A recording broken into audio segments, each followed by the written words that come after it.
No matter the challenges you and your family face, Tanager is here for you. We'll meet you wherever you are in your journey, and together, we'll define a path to meet your goals. Together we rise. Tanager.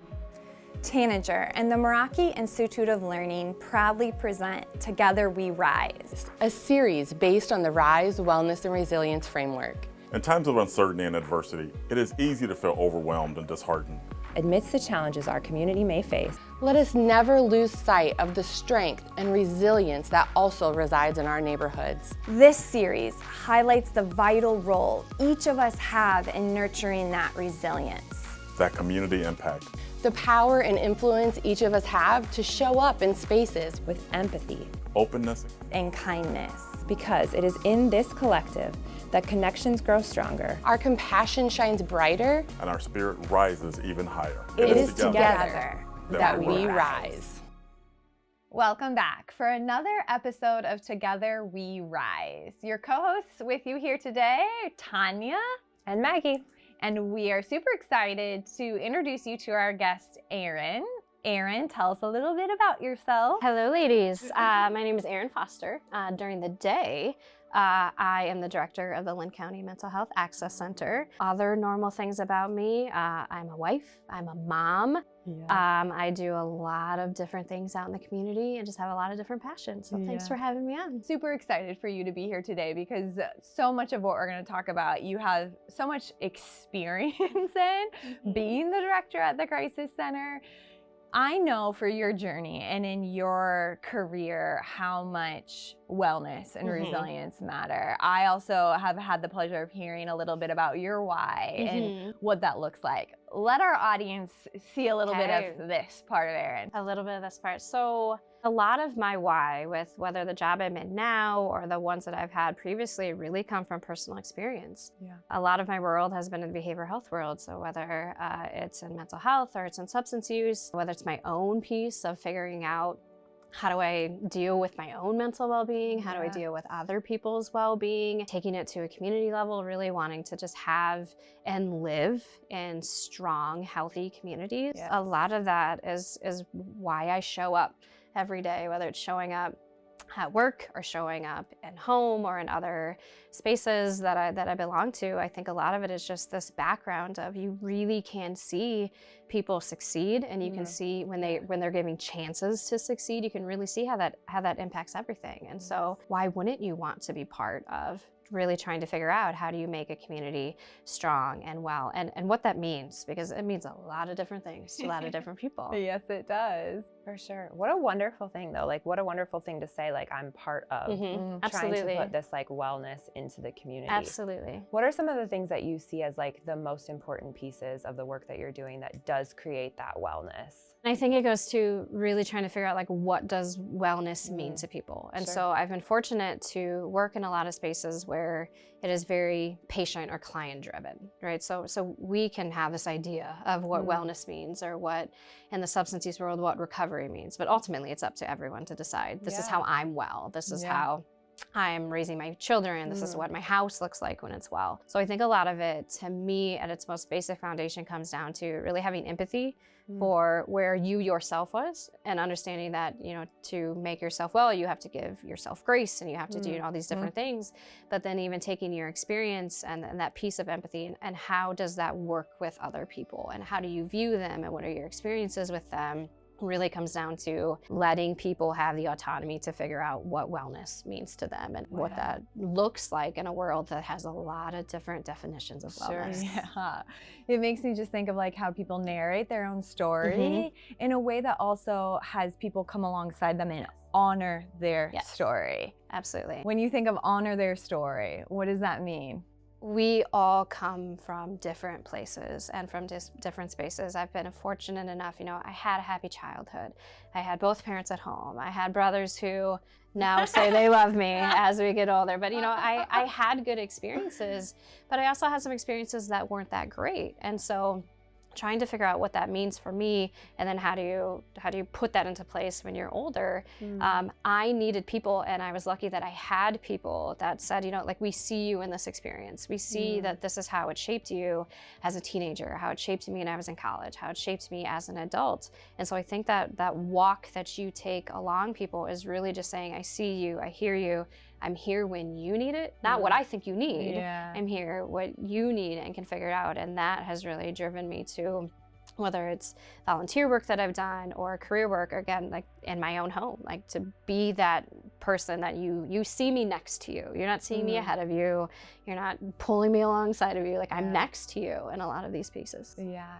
Something that I want to talk about in this episode, we're going to get to this, is affect management. But in this exact moment, I was just thinking about, how do we even talk about affect management without talking about experiences? Maggie, like, what is it, when I say experiences, what does that mean in the realm of wellness and resilience to you? Yeah, so much of what we experience shapes who we are, who we become, right? So the things that happen to us, especially when we're younger and our brains are growing and developing, right, is like, it really shapes what we think about ourselves, what we think about other people, and what we think about the world around us. And so those experiences kind of lay the groundwork for who we really become and how we engage with the world. Yes. And so much of those experiences, I can imagine, then also foster my ability to kind of manage my emotions, my mood, my thoughts, my inner energy. I don't even know how like, all this stuff inside of me, maybe those sensations, like, oh, bubbling up, right? And you experience this every day in your work. Absolutely. And I think, to add something that Maggie said too, it's not just experiences that we have, but different things that have been shown to us. You know, we talk a lot about, especially with little kids, when they're making comments or saying things, maybe other people don't think this, but I would be like, oh, they learned that from somewhere. Like, they weren't, that's not innate, that's not a piece of it. But to going back to your question, we see it all the time. And I think this community in general has done a decent job of transitioning from, you know, the concept of what's wrong with you to what happened to you, which again is a really basic thought to have, but it completely changes your plan for them and your conversations with them and how you even have conversations with people. And now how they walk away from those things, right? The message that I get as a person who's receiving support, man, I walk away with something very differently between those two. Absolutely. You just, in general, just a simple change in sentence changes how you think someone is going to interact with you. Because if you just come at someone and be like, what are you doing? What is wrong with you? Versus like, man, what's going on? Like, you know, like, what happened to get you here? We do a lot of conversations with that at the Access Center. Like, what happened before to get you now to be sitting in a triage room with us? Like, what, fill us in on some of this, because not only does it help us create this better plan for when they're with us for a short time and what happens beyond, it just gets our mind in the right space of like, this is where your head is. This is where, are you dealing with actual things because you're in survival mode because you just had these horrible sometimes things happen to you, and we're now in survival mode and we have to focus on survival mode? Or are you okay with some basic needs and we need to take a step forward? But just that mindset of, we need to take a step back and understand that a lot of these things, behaviors that we're seeing, are symptoms of what happened and not just who you are as a person, completely changes the mindset of anyone dealing with anyone outside of mental health, just in general, anyone having interactions with anyone. One of the words that you said, mindset. Mindset, right? Because I can imagine, to even arrive to the question of what happened to you, you have to be open to a mindset that says, well, I can challenge my bias, I can challenge my assumptions, that if you're out here and poor, it's because you sucked at managing your own money, that you don't care about XYZ, like all these innate narratives that sometimes we hold in this world that are the very barrier that allow us to show up in spaces with empathy, with compassion, which is the catalyst to a greater community sense of wellness, a sense of wanting to cultivate resilience for everybody. How do we overcome that as a community? Man, if we could figure that out, this would be a completely different conversation here. Acknowledging it in a way that you can say, I gotta check that at the door if I really want to help with someone. And if you can't, also acknowledging that then you are not the best person to continue in with that. We all have histories, we all have things, we all have, you know, these mindsets of trying to understand to make people understand their own wellness and that type of thing. But if you can't check your own things, you also have that ethical piece of saying, I'm not the one that actually should be having this. And that's fine. And that is fine. Our role at the Access Center, my role as a mom, my role as everything, is to make sure that I can keep myself stable enough in order to help other people. And some days I can do that perfectly fine, and some days I am not the one. And it is what it is. And I have to acknowledge that. And then also be able to have people that can step up and support me in those situations. Yeah, I think that's affect management, right? Like that, if we want to talk about affect management. It's a big word. There what we does that go. mean? But like, that's exactly what it is. I need to acknowledge, where am I at? What am I bringing into the space? Having that awareness and then being able to choose what we do with that is kind of that affect management piece. If I'm a police officer and I'm coming up to someone in crisis and I'm not aware of my own bias, you said, I'm not going to acknowledge that first. I then also need to be aware, okay, what's the energy I'm holding? Is my brain or body saying like, crisis, crisis, crisis. And I go in intense. Yes. I go in assuming something bad's gonna happen. It has a big influence in that moment. Yeah, and I think you can look at it in smaller doses too, right? Me as a mom, right? If I go into a space where I'm grouchy, I'm not in a good space, and I'm bringing that into my interaction with my kid, that's not going to go the way I want it to go. So you can have it at all these different levels, right? And so you can look at it from every different role that you play and how that impacts the success or the what outcomes you get from that interaction in that relationship. The one thing to also remember is like, we are also human. And so we can do our best, whether it's at work or at home, to be like, man, this is not going to go well because I already know how it is. But sometimes in those moments, like, you have to go in. You have, like, there's no one helping you tap out of that situation. And I think acknowledging even then afterwards, I didn't handle that the best that I should have. Whether it's with your children or your coworkers or your spouse or anything, to be able to circle back around and say, I didn't exactly handle that in the best situation. And sometimes it's not looking for, like the apology, or it's not looking to just being like, I realize that, and I'm going to try to do better next time. I think in that space too, just for the folks that you're working with too, like, what a powerful message for them to get to hear. Yes. Hey, you weren't treated in that moment the way that you deserve to be treated. Like, I think that people don't get that message as often as they probably deserve to get that message, especially when they've been walking through so much struggle. And the biggest thing that came to mind for me is like healing. How one sentence can be so healing to someone when they feel like they've been harmed. Yeah. I wasn't the best version of myself in that moment. I'm going to do better. And you deserve for me to do better. Exactly. You deserve a better version of me, and you didn't get it, and I'm sorry. Taking that a step further, if you're not the one who was, who upset the person or that type of thing, we hear a lot of things at the Access Center that are traumatic, and we hear a lot of really hard stories. To even sit in the room with them and say, that was heavy. Like that was a lot. Like, I'm sorry that happened to you. This may be the first time that anyone is even acknowledging that what they just said was a lot and they just held it all in.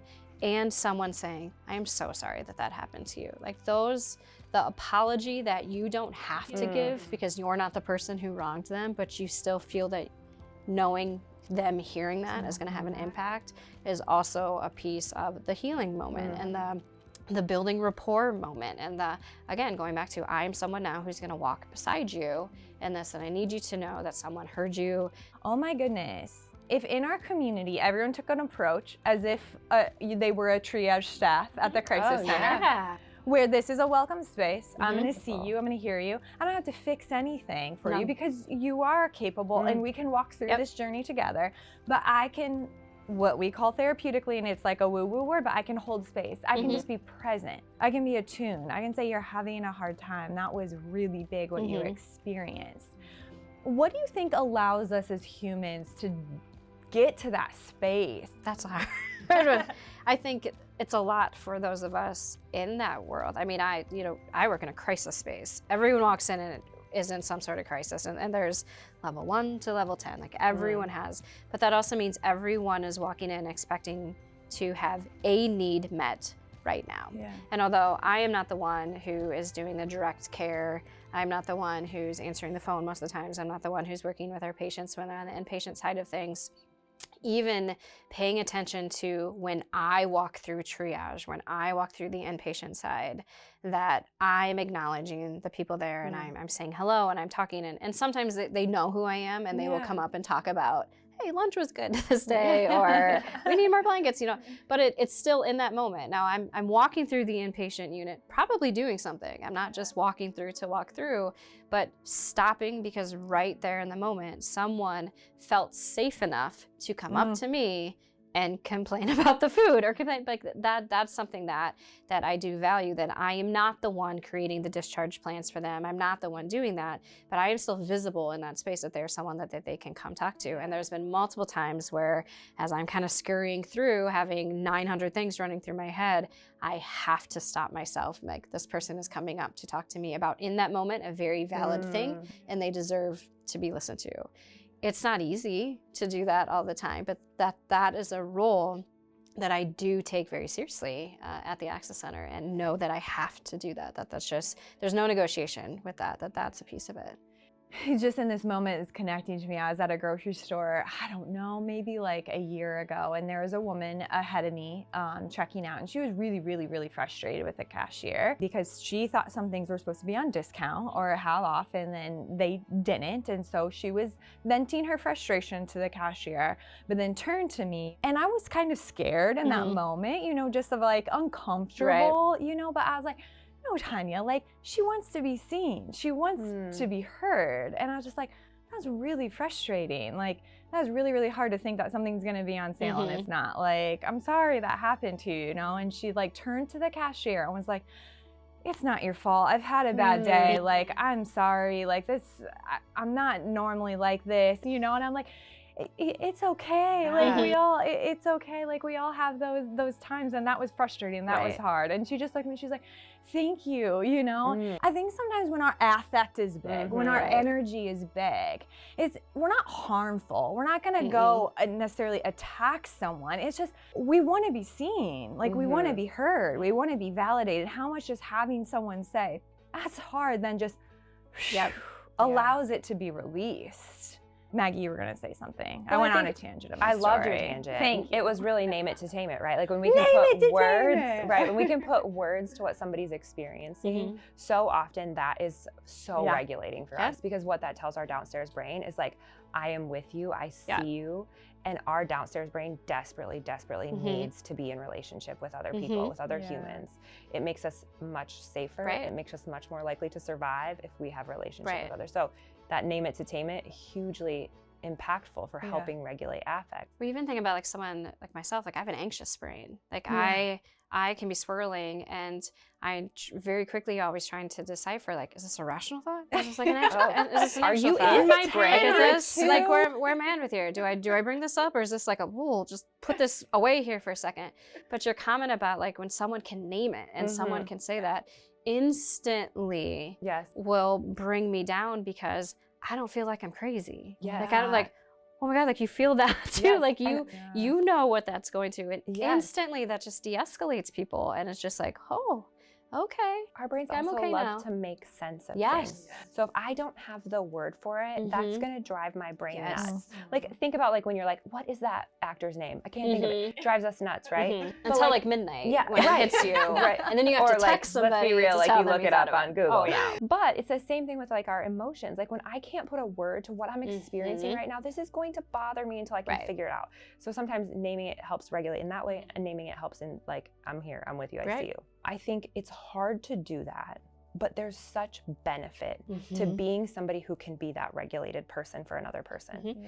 So like, what are the things, if we were talking to folks in the community and saying like, let's sell this whole affect management thing, what do we get out of that? Because I think I get a lot out of when I'm able to do that for somebody else. What do you see as like, I think folks who work at the the more Access you Center? do it for other people, it's also easier to do it for yourself. Ooh, yeah. I mean, Stretch that the muscle. more, again, like I have my, you know, Monday through Friday, 9 to 5, like Erin, and I am this, and I'm dressed a certain way, and apparently I talk a certain way, according to my children who've seen me so work at funny. home. So like funny. I have this, and this is what I do, and this is how I talk to people, and this is kind of what happens in this moment. You know, those of us who work at the Access Center, our jobs are to be the calm ones. Our jobs are to be the ones that can take a step back and say, you know, like, we see you, we feel you, like, we understand that. Let's, have you thought about this? Have you do it in very calming voices and, you know, not big wild gestures that I'm trying not to do while I hold this, you know, type of thing. And so the more you do it for other people, I have found, now again, my anxious brain sometimes will not allow this to happen. I can check myself and be like, oh, Erin, take a step back, take a deep breath, get your calm work voice out to your own mind, like to your own things to do it. And so I feel when it is your job, your paid job to show up and to do this, it will naturally start coming into your personal life. Now, that does not mean that when I am calm at work all the time, that there are moments where it's I don't want to be the calm, rational thinking person all the time. Like, I want to react. I want to have moments where I'm not okay and I want someone to help me. And I think those of us in this world can also be the worst for asking for help when we need someone else to help regulate us and help. And I will be the first to say I am awful at it. I'm horrible at saying, I need a moment, I need some grace, I need to do, you know, these types of things. But hopefully it's not that I don't know how to do it. It's not that that's sad. It's just every once in a while, you just need someone else to check in on you too. And I think that goes to those of us in this world building our own supports and people that know when we are anxious. For me personally, my voice changes when I get really anxious. And I have people in my life that even talking to me can be like, picking up on it, what's going on with you, type of thing. And so I think it's building our own supports because we know we cannot be on and cannot do this 24/7. It's unsustainable and it's really illogical to think that you can always be the one to do it. One of the things that I continue to reflect on in this moment is a bias that I think a lot of us have had of like, don't people know how to calm themselves down? Oh gosh. Where's your 3 coping skills? Yeah. Why haven't you used one of them? Yeah, I'm in a big body. Aren't I capable of it? Yep. How do we, I guess that's like something resonating for me. How do we learn how to regulate over time? How does this happen, Maggie? We learn to regulate through co-regulation with somebody else, right? That is how we as humans learn So someone how to has regulate. I've experienced that in a relationship 100%. in my life. Like we talk about that when we're talking about munchkins, right? Little munchkins.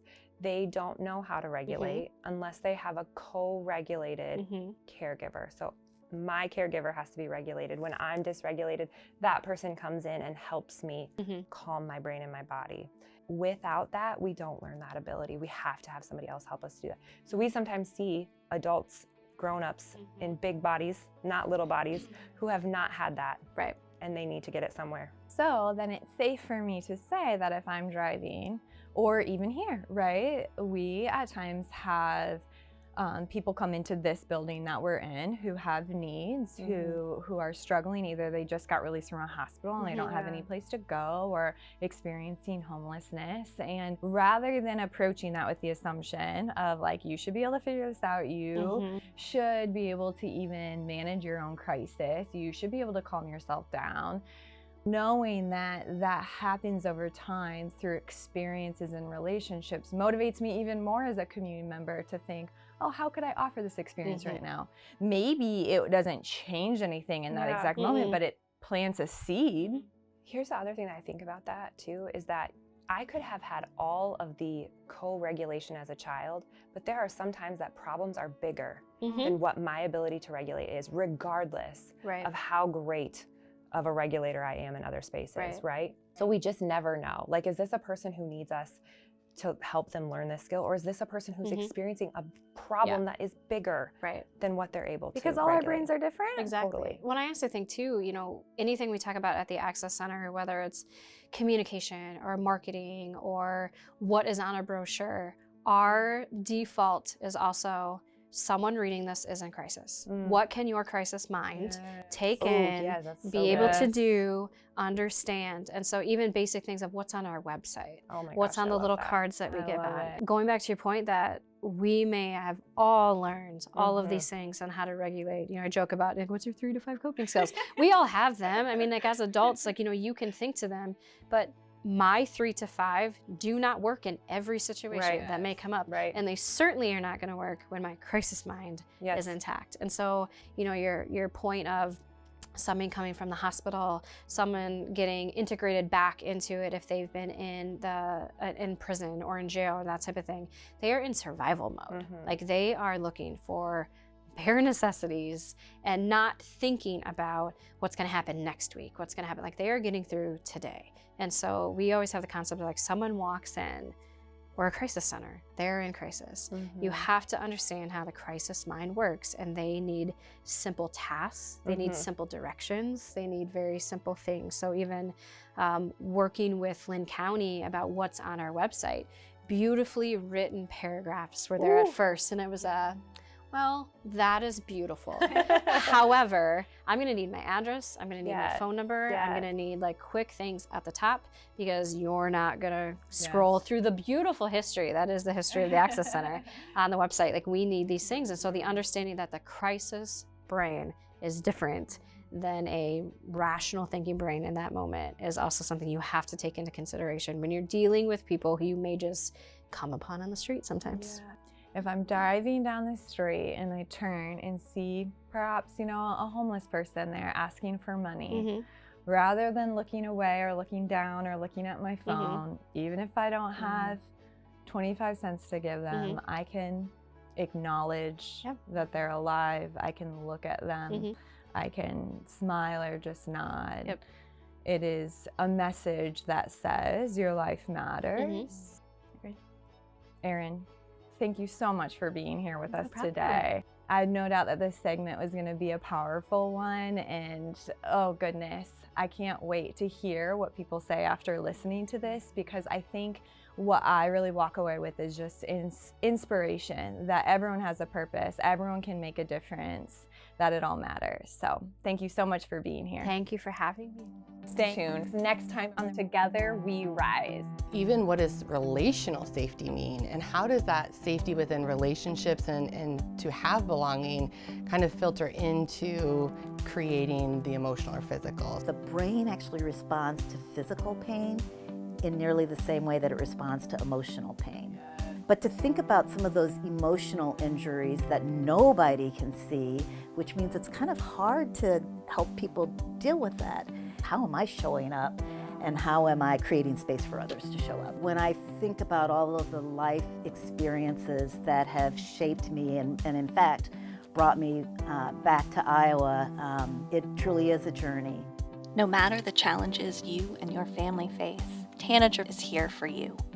We'll meet you wherever you are in your journey, and together define a path to reach your goals. Together we rise. Thank you for joining us today and for spending time with us. We hope today's segment offered hope and inspiration. Today's series brought to you by Tanager and the Meraki Institute of Learning. For more information, please visit our website at www.tanagerplace.org. No matter the challenges you and your family face, Tanager is here for you. Our team of specialists in mental, emotional, behavioral, and social health want to join alongside you during these tough times. Tanager will offer the tools needed to inspire, empower, and heal, while providing the support you need to build the strongest foundation for success and wellness. We'll meet you wherever you are in your journey, and together define a path to reach your goals. Together we rise. Tanager. Inspire, empower, heal.